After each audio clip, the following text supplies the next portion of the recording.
Thomas Crooks, the Trump shooter in Butler, Pennsylvania, we've finally gotten some new information about this guy. Not from the FBI, of course. They've done nothing to help here.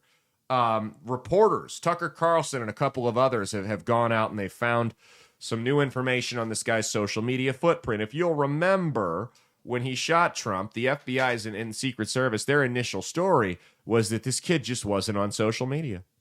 They found the only kid that was politically radicalized in his young 20s enough to take a shot at a sitting president, and he just wasn't on social media. The only one. What are the odds, right? So this guy, if you look at his posts going back to like 2018, 2019, he's on YouTube, and he's making all these heinous comments about how we need to kill the Jews and the congressmen and women that don't stand with Trump need to be gassed and shot and all this horrible stuff. And right around 2020, something changed. He became radicalized about COVID. He was talking about how if you leave your house without a mask, you're a murderer, you should be locked in prison. And he just continued to get more and more extreme in his left-wing rhetoric. Now we find out that the guy identified as non-binary with they, them pronouns. What are the fucking odds? It's every fucking shooter's a troon. Like, what are we doing here, dude? He was into furries, and muscle mommies were a big fetish of his. Do you know what a muscle mommy is, Mia? Are you familiar with the muscle mommies? No? It's the women that are like 6 feet tall and they work out all the time at the gym and they're just jacked. That was a big fetish of this guy, was furries, and muscle mommies were a big thing of his. So obviously a well-grounded and stable individual here, right? So I think what you have here is you have an unstable person. And unstable people are easily radicalized either direction. And he was constantly talking about political violence, like different ways to kill people and stuff like that.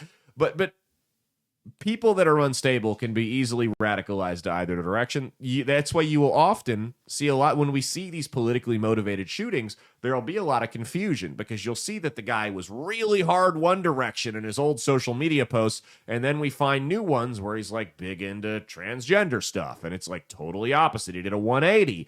And that's just the reality, is these people are crazy and they're easily influenced and they don't have a lot of friends or communication with the outside world. And they sit there online and they become increasingly radicalized, and people get in their heads and they sit into an echo chamber, and that's when they get violent. So here's my thing. Why has it taken so long, number one, to find out anything about this guy? Why, number two, why is Tucker Carlson the one releasing this information? Where is Kash Patel, Mr. Transparency, been throughout? What does Kash Patel do all day? What does he do? I can't find anything this guy could not be the loss prevention manager at Target.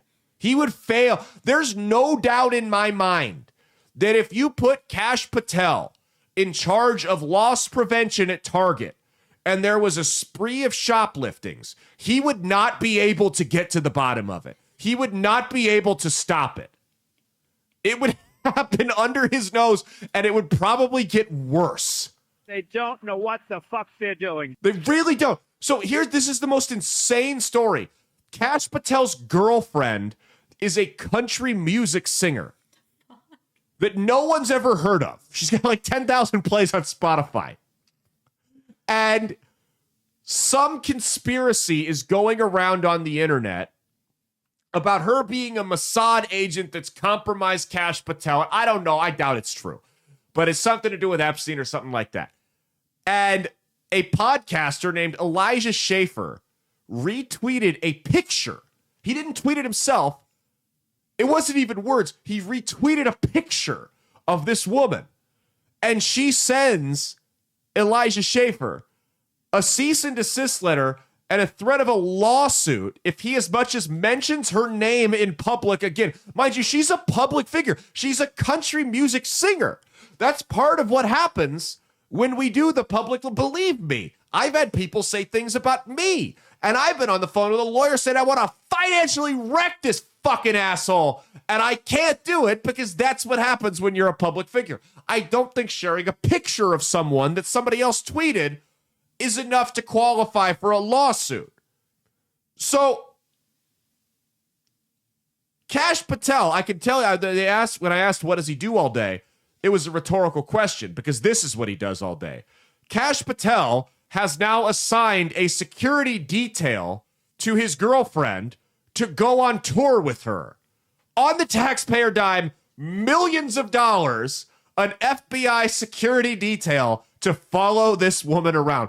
This man, and there were some morons in the Biden administration, this man may actually be the single most unqualified individual to hold a position in the federal government ever.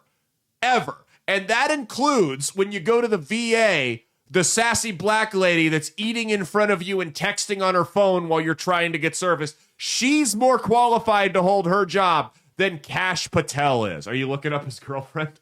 What's her name? I can't. I don't know. Don't say it. I don't want to get sued. I don't know. What's her name? I don't fucking care. He's not going to sue us. Alexis Wilkins?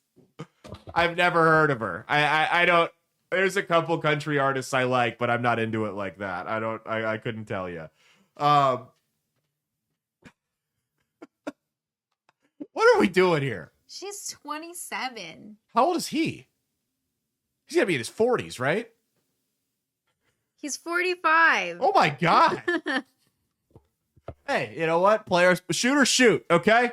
Shoot or shoot. That's all I'll say. So how do we have... There's no way it's been... Because you had two guys try to shoot Trump last year. And we don't know jack shit about either of them. I understand it's a pending federal investigation, but you'd think we'd know something about these guys. It wouldn't be kept so airtight unless they were patsies. Like, a troon with no friends walks into a school with a gun, and within 20 minutes, we know the guy's blood type.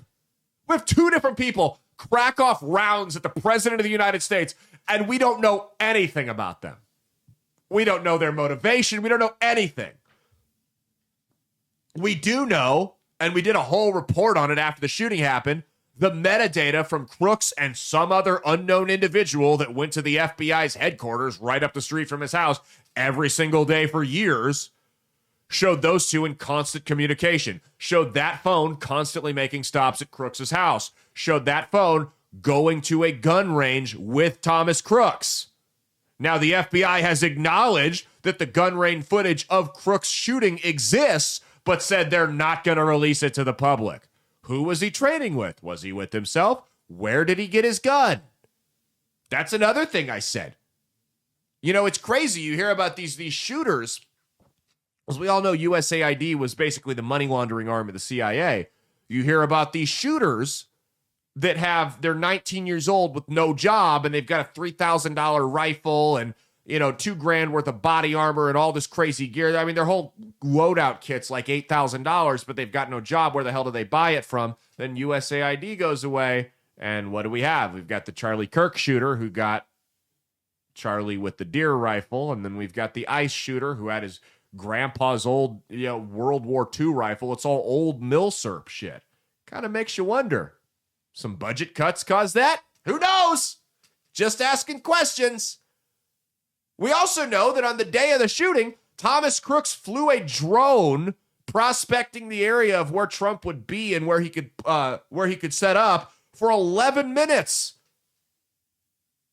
And the 11 minutes he did it, that he flew this drone, just happened to be the 15-minute window where the Secret Service couldn't figure out why their anti-drone system was down. No, I'm not making that up.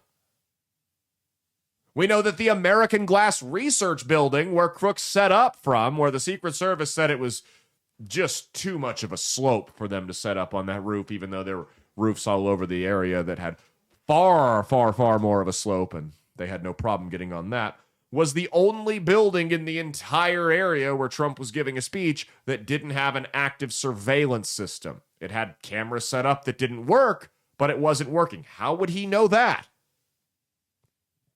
How would he know that? You had two cops that were supposed to be on duty, and a third one that just left, and nobody knows what the hell happened to that guy. You had police reported him, and then just they said he was suspicious, and then just decided to do nothing about it. Everything failed. You can believe one of two things here. You can believe that there were institutional failures at every stop of the way. Every stop of the way. And that's why these institutions have all these safeguards and all these different like police officers and external security and Secret Service and drones and anti-drone systems and snipers and all these things. Because if one or two of them go down, the rest can pick up the slack. So you can either believe that every single step failed at the exact perfect time, or you can believe it was an inside job. It's up to you. But I'm sure Cash will get to the bottom of it.